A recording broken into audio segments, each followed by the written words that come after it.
اعوذ باللہ من الشیطان الرجیم بسم اللہ الرحمن الرحیم تبارک الذی بیدہ الملک وہو علی کل شیء قدیر الذی خلق الموت والحیاة لیبلوکم ایکم احسن عملا وہو العزیز الغفور الذي خلق 7 سماوات طباقا ما ترى في خلق الرحمن من تفاوت فارجع البصر هل ترى من فطور ثم ارجع البصر كرتين ينقلب إليك البصر خاسئا وهو حسير۔ شروع اللہ کے نام سے جو بڑا مہربان نہایت رحم کرنے والا ہے۔ بڑی بلندی والی ہے وہ ذات کہ جس کے قبضے میں بادشاہت ہے اور وہ ہر چیز پر قادر ہے۔ وہ وہی ذات ہے کہ جس نے موت اور حیات کو پیدا کیا تاکہ تم کو آزمائے کہ تم میں سے کون اچھے سے اچھے عمل کر کے آتا ہے، اور وہ زبردست ہے، بخشنے والا ہے۔ وہ وہی ذات ہے کہ جس نے 7 آسمانوں کو تہ در تہ پیدا کیا، اور تو نہیں دیکھے گا رحمان کے پیدا کرنے میں کوئی خلل، پس تو اپنی نگاہ کو لوٹا، کیا تو اس میں کسی خلل کو دیکھتا ہے؟ پھر دوبارہ اپنی نگاہ کو لوٹا، نگاہ تیری طرف لوٹ آئے گی ذلیل اور تھکی ہوئی ہونے کی حالت میں۔ اس صورت میں اللہ سبحانہ و تعالی نے اپنی قدرت کاملہ کو ذکر فرمایا ہے، جیسا کہ گزشتہ ذکر کیا تھا، اور اللہ تبارک و تعالی آگے والی دوسری آیت اس میں فرماتے ہیں الذی خلق الموت والحیات لیبلوکم ایکم احسن عملا وہو العزیز الغفور، کہ وہ وہی ذات ہے کہ جس نے موت اور زندگی کو پیدا فرمایا۔ اللہ رب العالمین نے موت کو بھی بنایا، زندگی کو بھی پیدا فرمایا۔ یہ موت اور زندگی دونوں کیا ہے؟ موت یہ عدم کا نام ہے، یعنی جس وقت روح پہلے سے تھی، اللہ رب العالمین نے ساری کی ساری روحوں کو پیدا کیا تھا، اور پیدا کرنے کے بعد ساری روحوں سے ہم سب کی روحیں موجود تھی۔ آدم علیہ السلام سے لے کر دنیا میں آنے والے آخری انسان تک سب کی روحیں موجود تھی، اور سب کی روحوں سے اللہ تبارک و تعالیٰ نے وعدہ لیا تھا، جس کو قرآن کریم میں دوسری جگہ ذکر فرمایا الست بربکم، کیا میں تمہارا پروردگار نہیں ہوں؟ قالوا بلا، تو سب نے کہا کہ جی ہاں اے رب آپ ہمارے پروردگار ہیں۔ گویا اللہ رب العالمین کے سامنے ہم وعدہ کر کے آئے ہیں۔ اب دنیا میں اللہ رب العالمین نے جس کا جو وقت تھا اسی وقت کے مطابق دنیا میں بھیجا، اور دنیا میں جسم کے ساتھ اس کی روح کو جوائنٹ کر دیا، جس کو دنیاوی زندگی سے تعبیر کیا جاتا ہے۔ تو پہلے ابتدا میں موت تھی، بعد میں زندگی ملی، پھر دوبارہ موت ملے گی، اور پھر زندگی ملے گی، یعنی وہ ہمیشہ کی زندگی آخرت کی۔ لہٰذا ابتدا موت سے ہوئی، پہلے نہیں تھا انسان، کچھ بھی نہیں تھا، بعد میں حیات آئی۔ لہٰذا اللہ تبارک و تعالیٰ نے بھی الذی خلق الموت، پہلے موت کو ذکر فرمایا، پھر حیات کو ذکر فرمایا۔ اور اسی طرح سے علماء کرام نے ذکر فرمایا ہے کہ موت اور حیات، زندگی، ان دونوں کو پیدا کرنے کا مقصد یہی ہے کہ تاکہ تم کو آزمائے کہ کون اچھے سے اچھے عمل کر کے آتا ہے۔ یہاں دنیا میں بھیجنے کا مقصد اللہ رب العالمین نے اس آیت مبارکہ کے اندر سمجھا دیا ہے کہ موت اور زندگی دونوں کو پیدا فرمایا تاکہ انسان اس موت کو ہمیشہ سامنے رکھے۔ مفسرین کرام نے یہاں ایک نقطہ بیان فرمایا ہے کہ اصل میں دنیا کے اعتبار سے دیکھا جائے تو پہلے آدمی کی زندگی ہوتی ہے، بعد میں موت آتی ہے، لیکن اللہ رب العالمین نے پہلے موت کو ذکر فرمایا کہ الذی خلق الموت والحیات، پہلے موت کو بعد میں زندگی کو۔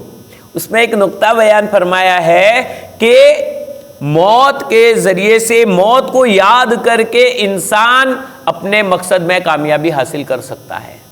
موت کو سامنے رکھے گا کہ مجھے ایک دن مرنا ہے، ایک دن اس دنیا کو چھوڑ کر جانا ہے، ایک دن موت آنی ہے، تو دنیا میں اچھے سے اچھے اعمال کر سکتا ہے، اور جس مقصد کے خاطر رب نے یہاں دنیا میں بھیجا ہے اس میں کامیاب ہو سکتا ہے۔ لہذا کامیاب ہونے کے لیے ہمیں موت کو ہمیشہ سامنے رکھنا ہوگا کہ ایک نہ ایک دن موت آنا ہے، اور جب ایک نہ ایک دن موت آنا ہے تو موت سے گھبرانا نہیں ہے، بلکہ یہ کہ موت کے لیے ہم نے کیا تیاری کی ہے، موت کے وقت کس حال میں ہم جائیں گے اور کس حال میں ہمیں اٹھایا جائے گا، یہ چیز اصل ہے۔ تو الذی خلق الموت والحیات، موت اور زندگی دونوں کو اللہ رب العالمین نے پیدا فرمایا، لیبلوکم ایکم احسن عملا، تاکہ کون اچھے سے اچھے اعمال کر کے آتا ہے۔ تو ہمیں اپنے اعمال کو اچھے بنانا ہے۔ اچھا عمل کس کو کہا جائے؟ مفسرین کرام نے ذکر فرمایا ہے کہ اچھا عمل وہ ہے کہ اپنی پوری زندگی کے اندر اللہ رب العالمین کی نافرمانیوں سے بچا جائے اور اللہ رب العالمین کی اطاعت اختیار کی جائے، یہ اچھے سے اچھا عمل ہے۔ رب کی نافرمانیوں سے بچنا اور اللہ تبارک و تعالیٰ کی اطاعت کرنا، فرما برداری میں زندگی کو لگا دینا، اور ہمارا مقصد بھی دنیا میں آنے کا وہی ہے۔ اسی لیے اللہ رب العالمین نے دوسری آیت کریمہ میں فرمایا وَمَا خَلَقْتُ الْجِنَّ وَالْإِنسَ إِلَّا لِيَعْبُدُونَ، کہ ہم نے جناتوں کو اور انسانوں کو خالصتاً اپنی عبادت کے لیے پیدا فرمایا ہے۔ عبادت، بندہ اپنے آپ کو عاجز سمجھتا ہے، رب کو بڑا سمجھتا ہے، اس کے سامنے جھک جاتا ہے اور اس کی تابعداری اختیار کرتا ہے، یہ اس کی عبادت ہے۔ تو یہ اللہ رب العالمین نے اسی لیے تفسیر کی کتابوں میں اس جگہ پر لکھا ہے کہ اللہ رب العالمین نے اپنی قدرت کاملہ سمجھانے کے لیے اور بندے کو یہ بتلانے کے لیے تین چیزیں پیدا فرمائی کہ تیرا بس نہیں چلتا، بس میرا چلتا ہے، قدرت تجھ پر بھی میری چلتی ہے۔ اس لیے لکھا ہے علماء کرام نے اگر تین چیزیں نہ ہوتی تو انسان اتراتا پھرتا، گھمنڈ کرتا پھرتا، تکبر اور بڑائی میں آ جاتا، لیکن اللہ تبارک و تعالیٰ نے تین چیزیں ایسی رکھی ہے کہ اگر ان کو سوچے آدمی تو فوراً دماغ ٹھکانے آ جائے گا، دماغ جتنا بھی اوپر چلا جائے گا لیکن فوراً ٹھکانے آ جائے گا۔ کبھی علم کی وجہ سے، کبھی مال کی وجہ سے، کبھی کسی بھی بڑائی مل جاتی ہے تو آدمی کا دماغ ٹھکانے نہیں رہتا، آگے چلا جاتا ہے، لیکن فوراً ان تین چیزوں کو سوچے گا فوراً دماغ ٹھکانے پر آ جائے گا۔ اور ان تین چیزوں میں سے ایک چیز ہے بیماری۔ آدمی اچھا خاصا بہت تندرست چلتا پھرتا اور اچانک سے اللہ رب العالمین ایسی بیماری میں مبتلا کر دیتے ہیں، آدمی عاجز بن جاتا ہے۔ بلکہ اچھا خاصا چلنے والا کیا ہوا بھائی، سو جاتا ہے، لیٹتا ہے، چیخنے لگتا ہے، کیا ہوا بھائی، پتھری کا درد اچانک شروع ہو گیا، پیٹ میں درد شروع ہو گیا، انسان بے بس ہو جاتا ہے، اپنی پوری طاقت اب کچھ نہیں، بے بس بالکل ہو جاتا ہے۔ گویا اللہ رب العالمین بتلاتے ہیں اے میرے بندے، اے میرے بندے، تو عاجز ہے، تو اترانا چھوڑ دے، تو بالکل سراپا عاجز ہے اور تو محتاج ہے میرا، میں کسی کا محتاج نہیں، لیکن تو سراپا میرا محتاج ہے۔ تو اللہ تبارک و تعالیٰ نے ایک تو بیماری کو رکھا، دوسرا اللہ رب العالمین نے موت کو رکھا کہ موت کے سامنے بڑے سے بڑا ہار جاتا ہے، بیماری آ جاتی ہے بڑے سے بڑا ہار جاتا ہے۔ تو اللہ رب العالمین نے یہ ایسی چیزیں رکھی ہے اس لیے کہ یہ موت یہ اس لیے اللہ رب العالمین نے رکھی ہے تاکہ اس کے ذریعے سے انسان کو ذلیل کرے کہ تیرا کوئی بس نہیں ہے، تو بڑائی میں مت آ جا، تو اپنی ڈگری پر مت اترا، تو اپنے مال پر مت اترا، اس لیے کہ موت کا ایک جھٹکا لگ جائے گا، ساری چیزیں یہیں پڑی کی پڑی رہ جائے گی۔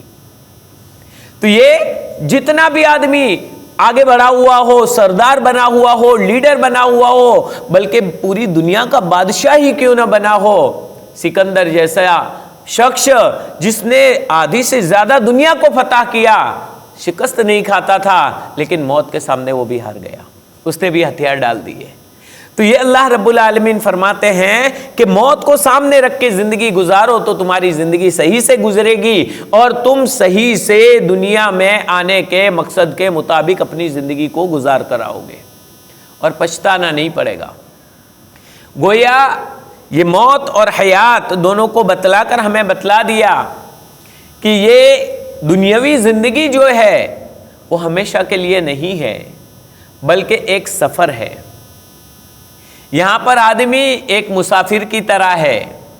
جیسے آدمی کہیں سفر میں جاتا ہے تو کبھی بھی انسان سفر کرتا ہے تو وہ فالتو سفر نہیں کرتا، بلکہ کوئی نہ کوئی مقصد ہوتا ہے، چاہے وہ اس کا دنیاوی مقصد ہو یا دوسرا کوئی بھی مقصد ہو، لیکن کوئی نہ کوئی مقصد کے خاطر سفر کرتا ہے۔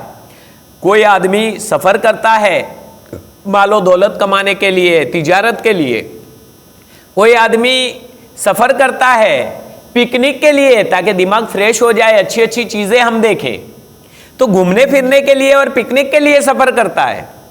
تو مقصد یہ کہ سفر جب آدمی کرتا ہے تو کوئی نہ کوئی اس کا ایک مقصد ہوتا ہے، اور بغیر مقصد کے ادھر ادھر دوڑتا رہتا ہے، کوئی بھی مقصد نہیں ہے، تو اس کو انسان پاگل سے تعبیر کرتے ہیں کہ بھئی یہ آدمی تو پاگل ہے، کیوں ادھر بھی جا رہا ہے، کبھی ادھر نہ کبھی ادھر نہ، کہ کیوں؟ بس ایسے ہی، کوئی مقصد نہیں۔ تو بے مقصد جو گھومنا پھرنا یہ تو ایک پاگل کا ہوتا ہے، باقی عقل مند انسان ہوتا ہے تو اس کا کوئی نہ کوئی مقصد تو ہوتا ہے۔ اللہ رب العالمین نے یہ دنیا کے سفر میں بھی ہمیں ایک مقصد کو لے کر بھیجا ہے، اسی لیے اس کی ایک مثال یوں سمجھے کہ جیسے ایک سیٹ ہو، بڑا آقا ہو، وہ اپنے نوکر کو اس کے وہاں شادی ہو، یہ فنکشن یا کوئی بھی ضرورت کا سامان خریدنے کے لیے بھیجے، لسٹ بنا کر دے وے کہ جاؤ یہ اس لسٹ میں جو جو چیزیں لکھی ہوئی ہے تو یہ ساری کی ساری چیزیں یہ لے کر آؤ بازار سے، اور وہ بڑی شہر میں اس کو کرایہ دے کر بھیج رہا ہے، اچھی سی ٹکٹ بنوا دیتا ہے کہ وہاں سے یہ سارا سامان لے کر آنا ہے تمہیں۔ اب یہ وہاں پر جاتا ہے اور دوسری چیزوں کو دیکھتا ہے تو وہیں پر رہنے کے لیے اپنے لیے کوئی مکان اچھا سا بنا لیتا ہے، عیش و عشرت کی جگہ بنا لیتا ہے اور وہیں پڑاؤ ڈال دیتا ہے۔ جب وقت ہوا کہ اب یہ تاریخ کو تو میرا ٹکٹ ہے، جانا ہے واپس، اب جانا ہی پڑے گا وہاں سے، چلو بھائی، تو اب یہ سب چھوڑ کے وہاں سے آ جاتا ہے۔ کہاں گئے تھے؟ کہیں نہیں۔ کیا لائے؟ کچھ نہیں۔ اب یہ جب آقا کے پاس جائے گا نوکر کہ بھائی کہاں گئے، تم کو بھیجا تھا میں نے ان چیزوں کو لانے کے لیے، تو وہاں کیا جواب دے گا؟ یہ ذلیل ہی ہو جائے گا۔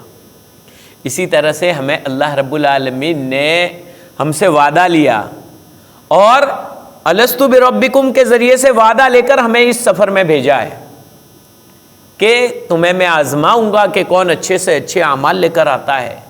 جاؤ تم دنیا میں جاؤ اور اچھے سے اچھے اعمال کر کے آؤ۔ تو یہ اچھے سے اچھے اعمال کرنے کے لیے اللہ رب العالمین نے ہمیں یہاں دنیا میں بھیجا ہے۔ تو دنیا میں انسان آتا ہے اور پھر یہی اپنی منمانی کرتا ہے، دنیا میں لگ جاتا ہے، دنیا کمانے میں لگ جاتا ہے، یا اپنے دوسرے مقاصد، فالتو مقاصد، اور اسی میں لگ جاتا ہے اور دنیا کو ہمیشہ کا گھر سمجھ کر بیٹھ جاتا ہے۔ جب اللہ رب العالمین کی طرف سے بلاوا آ جاتا ہے، اللہ رب العالمین کی طرف سے آرڈر آ جاتا ہے کہ میرے بندے آ جا، اب اس وقت اگر خالی ہاتھ اللہ رب العالمین کے سامنے ہم جائیں گے تو اللہ رب العالمین کو ہم کیا منہ دکھائیں گے؟ ہم سب کو سوچنے کی ضرورت ہے کہ اللہ رب العالمین نے اس آیت کریمہ میں ہم سب کو دنیا میں آنے کا مقصد بتلا دیا کہ دنیا میں ہمیں بھیجا گیا ہے تاکہ اچھے سے اچھے اعمال لے کر آئے. اب ہم کیا لے کے جا رہے ہیں؟ اور موت یہ ایسی چیز ہے جس میں کسی کا اختلاف نہیں. اور جب موت آ جائے گی تو انسان سوچتا رہ جائے گا اور تھوڑی سی بھی مہلت نہیں ملے گی، انسان بالکل بے بس ہو جائے گا.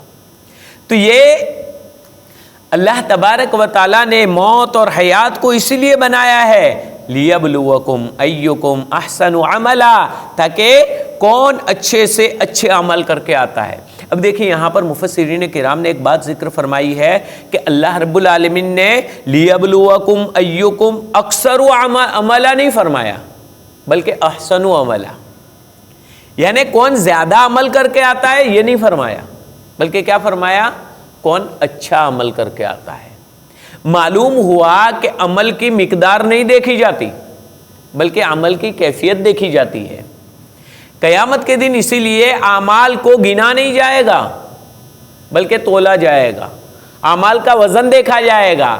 گویا عمل چاہے کم ہو، چاہے نفل عمل ہم نے کم کیے ہیں، لیکن اچھا سے اچھا عمل اور عمدہ سے عمدہ عمل، نماز ہماری نماز عمدہ سے عمدہ بن جائے، روزہ ہمارا عمدہ سے عمدہ بن جائے، عبادت ہماری عمدہ سے عمدہ بن جائے. اسی لیے ہم نے اللہ والوں کو دیکھا ہے کہ وہ بتلاتے تھے کہ بھائی ہم تو ابھی نماز کی مشق کر رہے ہیں، نماز سیکھ رہے ہیں. اور آج کل اگر ہمیں کہا جائے کہ آؤ بھائی نماز سکھاویں، اور جس کو نہ آتی ہے اس کو سکھاؤ، ہم تو نماز جانتے ہیں. حالانکہ نماز یہ ایسی چیز ہے کہ پوری زندگی اس کی مشق کی جائے. ظاہری ہیئت کے اعتبار سے نماز کی مشق ہوتی ہے کہ بدن کس طرح رکھا جائے نماز میں، یہ مستقلاً مشق کی جگہ ہے. نماز میں کیا پڑھنا، اس کو صحیح تلفظ کے ساتھ کیا پڑھنا، یہ ایک دوسری محنت. اور تیسری محنت کہ نماز میں ہر جگہ ہماری سوچ کیا ہونی چاہیے، قیام میں کیا سوچ ہونی چاہیے، قرات کے وقت کیا سوچ ہونی چاہیے، رکوع میں کیا سوچ ہونی چاہیے، سجدے میں کیا ہماری سوچ ہونی چاہیے. تو یہ 3 طریقے سے نماز پر محنت کی جاتی ہے. تو اسی طرح ہر عمل یہ محنت مانگتا ہے. تو جتنا ہو سکے اپنے عمل کو اچھا بنا لو. اسی لیے کہا جاتا ہے کہ ایک دلہن کو سوارا جا رہا تھا، سوار کر جب تیار ہو گئی تو سہیلیاں کہتی ہے بہت اچھی دکھ رہی ہو، دوسری بھی کہتی ہے ارے بہت اچھی دکھ رہی ہے، تیسری بھی کہتی ہے ارے بہت اچھی دکھ رہی ہے. لیکن وہ خاموش ہے. کسی نے پوچھا سب ہم اتنی تعریف کر رہے ہیں تیری، تو خاموش کیوں ہے؟ کہ ابھی تو آپ لوگ تو تعریف کر رہے ہو، لیکن جس کے لیے میں بن تھن کر تیار ہوئی ہوں یعنی میرا دلہا، وہ اگر میری تعریف کر دے، بس وہ یہ الفاظ کہہ دے تو وہ میرے لیے کامیابی ہے. تمہارے تعریف کرنے سے کیا ہوتا ہے؟ تو اسی طرح سے ابھی تو ہم کہ بھائی ہم نے نمازیں پڑھ لی، ہم نے یہ کر لیا، دوسرے بھی فلانا بندہ تو نمازی ہے، یہ تو بڑا پابند ہے، یہ تو بڑا نیک ہے، لوگوں نے تو کہہ دیا. لیکن لوگوں کے کہہ دینے سے کچھ نہیں ہوتا. وہ مولا اگر ہمیں کہہ دے کہ میرا بندہ نیک آ گیا، میرا بندہ کچھ لے کر آ گیا، میرا بندہ میری مقبول مجھے پسندیدہ اعمال کو لے کے آ گیا، یہ اصل ہے. بس کوشش ہماری یہی ہونی چاہیے کہ ہمارے مولا کو ہمارے اعمال پسند آ جائے، اور اسی مولا کو ہم پسند آ جائے ایسے اعمال کرنے کے لیے ہمیں مشق کرنا ہوگا، دل کو دل بنانا ہوگا، دل کو اسی کی طرف مائل کر لینا ہوگا. اگر اسی کی طرف دل کو مائل کرتے جائیں گے اور محنت کرتے جائیں گے، اللہ رب العالمین اور آگے بڑھائیں گے. دنیا میں اللہ رب العالمین نے 2 طرح کے انسان رکھے ہیں ہر انسان کے لیے. بعض لوگ اس کے سامنے آ کر اس سے بے انتہا محبت کرنے والے ہوتے ہیں، تو یہ بے انتہا محبت کرنے والے لوگوں کے ذریعے سے انسان کو تسلی ملتی ہے، اس لیے وہ بھی رکھے. اور بعض لوگ غیبت کرنے والے، بدگوئی کرنے والے اور انگلیاں کرنے والے بھی ہوتے ہیں، برا بھلا کہنے والے بھی ہوتے ہیں پیٹھ کے پیچھے، وہ بھی ان کا کام کرتے رہے. کیوں؟ ان کی بات سنیں گے کہ بھائی فلاں تمہارے بارے میں ایسا کہہ رہا تھا، ایسا کہہ رہا تھا، تو ہمارا دماغ ٹھکانے آ جائے گا کہ چلو وہ بھی اچھے ہیں، تو وہ بھی اچھا کام کر رہے ہیں، ہم تو کسی کو برا نہیں کہتے. دونوں طرح کے اللہ تبارک و تعالیٰ نے انسان رکھے ہیں, تو ہمیں ان کے پیچھے نہیں پڑنا ہے. ہمیں تو ہمارا عمل کتنا ہے اور رب کو پسند ہمارا عمل آ جاوے. ایکم احسن عملا, رب ہمیں کہہ دے کہ بھائی ہاں بہترین عمل لے کر آیا ہے. تو یہ ہمیں اللہ رب العالمین کے سامنے کتنے بہترین اعمال کو لے کے جانا ہے. وَهُوَ الْعَزِيزُ الْغَفُورُ, اور وہ بڑا زبردست ہے اور بخشنے والا بھی ہے. لہذا اس کا ایک ڈر ہونا چاہیے ہمارے دل میں, اور دوسری طرف اس سے امید بھی ہونی چاہیے. غفور ہے, بخشنے والا ہے, مغفرت والا ہے, تو اس سے امید ہونی چاہیے میرا رب میرے ٹوٹے پھوٹے اعمال کو بھی ضرور قبول کر لے گا. اپنے اعمال کی مثال اس طرح کی ہے جیسے ایک بادشاہ تھا. تو ایک بادشاہ کے پاس ایک محبت رکھنے والا, اس کا ایک پرانا دوست دیہات میں رہنے والا, وہ جاتا ہے کہ میں اپنے بادشاہ سے مل کے آؤں. تو ملاقات کے لیے جاتا ہے. اب اس کے کپڑے وغیرہ سفر کر کے آتا ہے گندے, لیکن کہتا ہے کہ بادشاہ سلامت کے پاس وہاں شہر میں بہت سارا سب کچھ ہوگا, لیکن یہ کنویں کا ٹھنڈا پانی نہیں ہوگا. بیچارہ دیہاتی تھا تو وہ اپنے طور پر ہی سوچے گا. تو کہا کہ چلو یہ ٹھنڈا پانی لے لوں میں. تو ایک گھڑا بھرا, گھڑے کو سر پہ اٹھاتا ہے اور اٹھا کر لے کر چلتا ہے. تو اب یہ گھڑے کو, حالانکہ گھڑے میں پانی, اب یہ سفر کرتا ہے, چلتا ہے, مٹی اڑتی ہے, گرد و غبار اڑتا ہے, اور کتنی مدت تک سفر کرتا ہے. تو یہ پانی بھی گندا, کیسا پانی بھی ہو جائے گا, اور پانی کتنی مدت تک رہے, مٹکے میں ہی پڑا رہے تو کیسا پانی بھی خراب ہو جاتا ہے. تو وہ اسی طرح کا پانی لے کے آیا, منہ بندھا ہوا ہے, اسی طرح کا اٹھایا ہوا لے کے اب دروازے پر جاتا ہے. اندر داخل نہیں ہونے دیتے کہ بھائی جاؤ فلاں. جب بادشاہ کو پتہ چلتا ہے اچھا وہ میرا پرانا دوست ہے, اس کو کہا کہ اندر بلاؤ اندر. تو بادشاہ سلامت کے پاس جاتا ہے, دربار کو دیکھ کے دنگ رہ جاتا ہے. کہتا ہے کہ میرے پاس کچھ نہیں, میں تو یہ آپ کے لیے ہدیہ لایا ہوں. جب بادشاہ نے کھول کے دیکھا تو ایک دم بدبو مار رہا تھا, کیونکہ بہت لمبا سفر, پہلے پیدل کا سفر ہوتا تھا, کئی مدت تک چلتے تھے تب جا کر پہنچتے تھے, کہ آپ کے لیے یہ ٹھنڈا پانی میں کنویں کا لے کر آیا ہوں. بادشاہ نے کہا کہ بھائی اس کو رکھ دو اندر, اور اس کو بہت سارے انعامات سے نوازا, اور کہا کہ لے جاؤ اس کو غسل کرواؤ اور اچھی طرح سے اس کو رکھو, اور پھر اچھا پانی, کھانا, ساری چیزیں, ساری نعمتیں دی اس کو. یعنی بادشاہ نے بھی دیکھا کہ میرا دوست اخلاص کے ساتھ لے کر آیا ہے, دل سے لے کر آیا ہے. اور پھر اس نے جب یہ پانی اور یہ بادشاہ کی نعمتیں دیکھی تو اس نے وہ شرمندہ ہو گیا کہ میں ایسے چیزیں لے کے آیا ہوں, لیکن پھر بھی میرے بادشاہ نے میری قدر کی.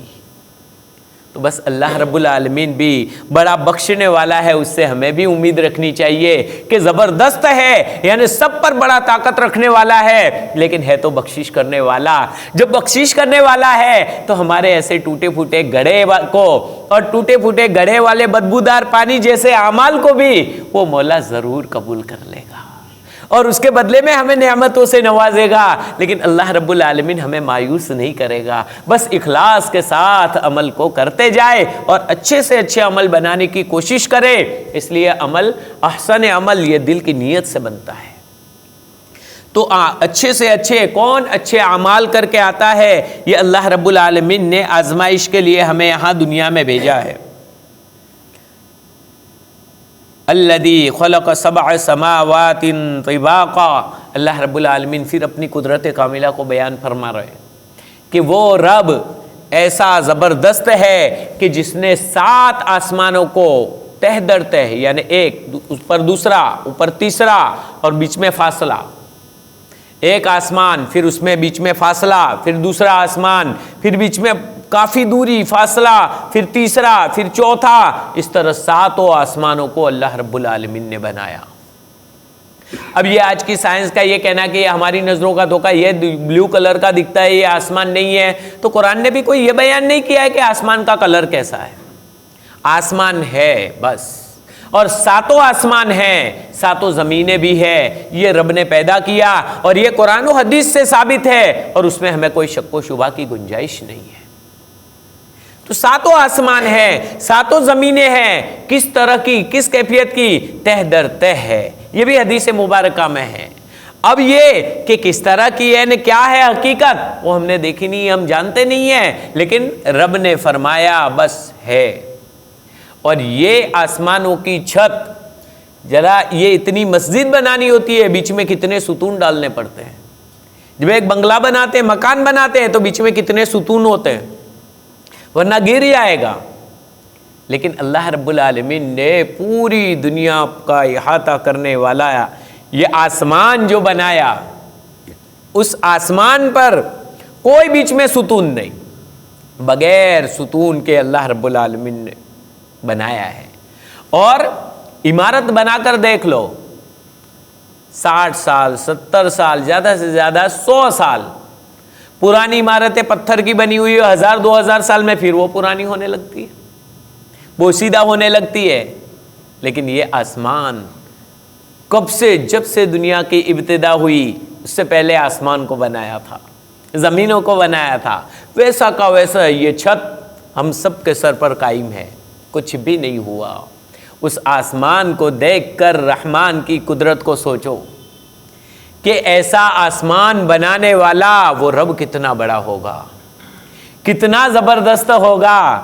پھر اللہ رب العالمین فرماتے ہیں ساتوں آسمانوں کو ہم نے بنایا اور وہ بھی تہ در تہ، ما تری فی خلق الرحمن من تفاوت، تو رحمان کے پیدا کرنے میں کوئی فرق نہیں دیکھے گا، بیچ میں کوئی فرق نہیں ہوگا۔ فرجع البصر، تم اپنی نگاہ کو لوٹاؤ، دیکھو، بار بار آسمان کی طرف دیکھو، ہل تری من فطور، کیا اندر کوئی خلل نظر آتا ہے، کوئی کھوٹ نظر آتی ہے؟ چھت میں کہ بھائی یہاں سے تھوڑا ٹیڑھا ہو گیا، یہاں یہ ہو گیا، کہہ سکتے ہو تم، لیکن آسمان میں یہ آسمان کا یہ کونا تھوڑا ایسا بنایا ہے، یہ ایسا کوئی خلل نظر نہیں آئے گی۔ اس رب نے بنایا جو ہمیں پیدا کرنے والا ہے، اس رب نے یہ آسمان کو اس طرح سے بنایا ہے۔ اللہ رب العالمین فرماتے ہیں کہ آسمان کو دیکھو اور دیکھو کوئی خلل نظر آتا ہے، ثم ارجع البصر، پھر دوبارہ نظر ڈالو۔ پہلی مرتبہ دیکھنے میں کبھی بھول ہو گئی ہوگی، برابر دیکھا نہیں ہوگا، ارے بار بار دیکھو، بار بار آسمان کی طرف نظر ڈالو اور بار بار دیکھو۔ فرجع البصر کرتین، دوبارہ، ینقلب الیک البصر خاسئا وہو حسیر، تو تمہاری نظر تمہاری طرف ذلیل اور تھکی ہوئی ہونے کی حالت میں لوٹ آئے گی، لیکن رحمان کے پیدا کیے ہوئے آسمان میں کوئی خلل، کوئی کوتاہی، کوئی کمی تم تلاش نہیں کر پاؤ گے۔ ایک زمانہ تھا کہ سائنسدانوں نے اعتراض کیا تھا کہ آسمان تو پیک ہے، معراج میں کیسے گئے؟ احادیث مبارکہ میں کہ آسمان میں دروازے ہیں، تو کہا نہیں، بعد میں کہا کہ آسمان میں کوئی دروازہ نہیں ہو سکتا۔ بعد میں یہی سائنس نے اپنا نظریہ تبدیل کرنا پڑا، سائنس کو کہنے لگا کہ آسمان تو ہماری نظروں کا دھوکہ ہے، ابھی اوپر ہی اوپر جا سکتے ہیں، کیونکہ آسمان تک پہنچے ہی کہاں ہے، وہ آسمان تک پہنچے ہی نہیں ہے، تو ان کو آسمان تو وہ دھوکہ ہی لگے گا۔ لیکن آسمان ہے اور آسمان کے دروازے بھی ہے، جب انسان کے اعمال جاتے ہیں دروازے کھلتے ہیں۔ اس لیے احادیث مبارکہ میں بھی آتا ہے جب کوئی شخص لا الہ الا اللہ پڑھتا ہے، کلمہ طیبہ اوپر چلا جاتا ہے، عرش تک چلا جاتا ہے، آسمان کے دروازے کھول دیے جاتے ہیں اس کے لیے۔ جب کوئی دعا کرتا ہے بندہ یا کسی مظلوم کی آہ نکلتی ہے اور وہ بد دعا کرتا ہے، اس کی بد دعا بھی ساتوں آسمانوں کے دروازوں کو چیرتی ہوئی سیدھی چلی جاتی ہے۔ تو یہ گویا آسمانوں کا دروازہ یہ حدیث مبارکہ میں ہے۔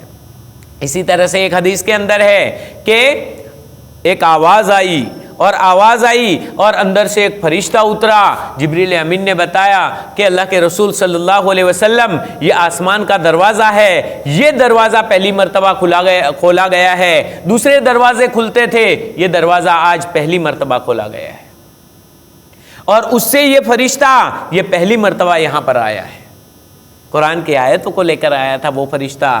تو یہ گویا مستقلاً احادیث مبارکہ سے یہ بھی ثابت ہوتا ہے کہ آسمان کے دروازے بھی ہے اور آسمان بھی ہے، اور اس آسمان کے بارے میں اللہ رب العالمین چیلنج دیتے ہیں کہ اس آسمان میں کوئی کمی کوتاہی دیکھ کر تو کوئی بتائے، کوئی کھوٹ نکال کر بتائے۔ ہرگز کھوٹ نکالنے والوں کی نگاہ ذلیل ہو جائے گی، تھک جائے گی، لیکن رحمان کے پیدا کرنے میں کہیں بھی کھوٹ نظر نہیں آئے گی، اس لیے کہ وہ پیدا کرنے والی ذات ہی اتنی بڑی ہے۔ اللہ رب العالمین ہمارے دلوں میں اپنی بڑائی کو بٹھا دے وے، اور اللہ رب العالمین غیروں کی بڑائی کو ہمارے دلوں سے نکال دے وے۔ آدمی گھبرا جاتا ہے، ہمت ہار جاتا ہے، وہ کیوں؟ اس لیے کہ رب کی بڑائی کو دل سے اس نے نکال دیا ہے۔ اس کے لیے اللہ کا ذکر کرو، لا الہ الا اللہ، یعنی لا معبود الا اللہ، اللہ کے سوا کوئی عبادت کے لائق نہیں، لا موجود الا اللہ، اللہ کے سوا کوئی موجود نہیں ہے، لا مقصود الا اللہ، اللہ کے علاوہ میرا کوئی مقصود نہیں ہے، اللہ تبارک و تعالی یہ ہر چیز پر قادر ہے، لا قادر الا اللہ، اللہ کے علاوہ کوئی قادر نہیں ہے، ساری قدرتیں رکھنے والی ذات وہی اللہ رب العالمین کی ذات ہے۔ حتیٰ کہ ایک روایت میں اللہ کے رسول صلی اللہ علیہ وسلم نے فرمایا کہ اللہ رب العالمین نے یہ جو ہمیں اعمال کا حکم دیا کہ لِيَبْلُوَكُمْ أَيُّكُمْ أَحْسَنُ عَمَلًا، اس سے بھی کوئی بندہ یہ نہ سمجھے کہ میں تمہارے اعمال کا محتاج ہوں۔ اللہ رب العالمین ہمارے کسی عمل کا محتاج نہیں، ہمیں عمل اپنے لیے کرنا ہے۔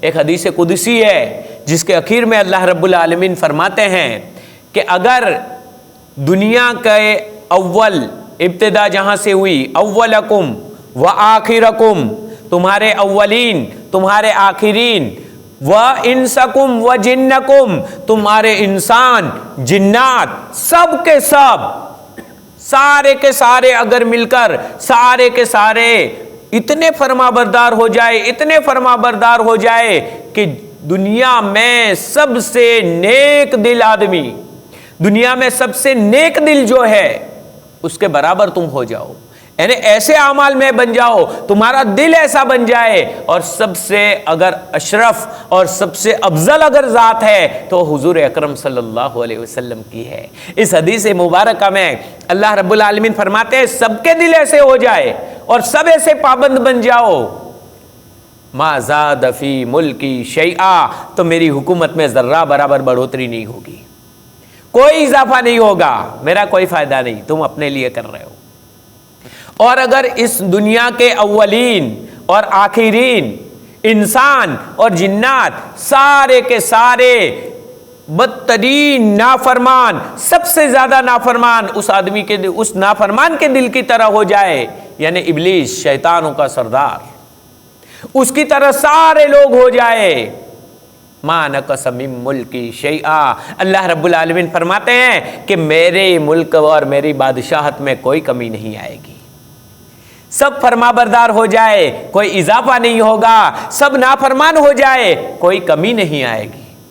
حتیٰ کہ آگے فرماتے ہیں اگر دنیا کے اولین اور آخرین انسان جنات سب کے سب ایک وادی میں جمع ہو جائے، سب مجھ سے اپنی مرادیں مانگے، میں سب کو اپنی ضرورتیں دے دوں، جو مانگے سب کو دے دوں، کوئی اگر 10 گنا بڑی دنیا کی بادشاہت مانگے وہ بھی دے دوں، جو آدمی مانگے سب کچھ دے دوں، تو بھی میرے خزانے میں ذرہ برابر کمی نہیں آئے گی۔ مثال سمجھائی کہ اتنا جیسے سمندر میں سوئی ڈبونے کے بعد باہر نکلتے ہیں تو سمندر کتنا کم ہو جاتا ہے، کچھ بھی نہیں، تو اسے کوئی کمی نہیں آتی۔ علماء کرام نے لکھا ہے کہ وہ سوئی کی مثال بھی سمجھانے کے لیے دی ہے، باقی سوئی بھی کچھ نہ کچھ سمندر کا حصہ اور پانی تو کم کرے گی، لیکن اللہ رب العالمین کے خزانے میں کوئی کمی نہیں ہے۔ تو وہ کامل قدرت والا، اس کے ہم ماننے والے ہیں، بس اسی کا ڈر، اسی کا خوف اپنے دل میں بٹھا دو، اسی سے ڈرنے والے بن جاؤ اور اسی کا ذکر کرو، اسی کو یاد کرو، اس کا ڈر اور اس کا خوف اور اس کی قدرت، اس کی بڑائی ہمارے دل میں بیٹھ جائے گی، تو پھر ہمیں کسی چیز کی سے ڈر نہیں لگے گا۔ اللہ رب العالمین ہمیں ان آیات پر عمل کرنے کی توفیق نصیب فرمائے اور بہترین سے بہترین عمل لے کر جانے کی توفیق نصیب فرمائے، تاکہ قیامت کے دن سارے اولین اور آخرین کے سامنے ہمیں ذلیل نہ ہونا پڑے۔ اللہ تبارک و تعالی ذلت سے ہماری حفاظت فرمائے۔